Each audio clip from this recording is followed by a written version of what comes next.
నిజాం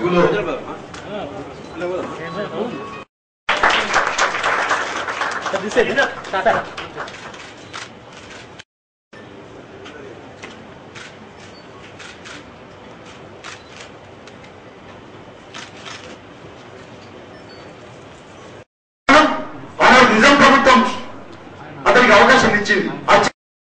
ఆర్థిక సంస్కరణలు ఇవన్నీ కూడా దేశంలోకి కొత్త టెక్నాలజీని ఆహ్వానించడానికి అవకాశం షాహీల ఆ వారసత్వాన్ని కొనసాగించిండు. కుతుబ్ షాహీల కాలంలో అనేక వేల చెరువులు నిర్మాణమైనవి. ఆ తర్వాత టెక్నాలజీ వచ్చిన వెంటనే నిజాం ప్రభుత్వంలోకి టెక్నాలజీ వచ్చింది. నీరు అందించి సాగులోకి తీసుకొచ్చే టెక్నాలజీ ప్రపంచంలో రాగానే అలీనా వజంకి చరిత్ర అవకాశాన్ని ఇచ్చింది. తను ఒక లెజెండ్ గా నిలిచిపోవడానికి, తన అద్భుతమైన సేవలు అందించడానికి కావాల్సిన అవకాశాన్ని ఆనాడు నిజాం ప్రభుత్వం అతనికి అవకాశాన్ని ఇచ్చింది. ఆ చరిత్ర తనకు అవకాశాన్ని ఇచ్చింది. అతను సహజంగానే ప్రతిభావంతుడు, గొప్ప సమాజానికి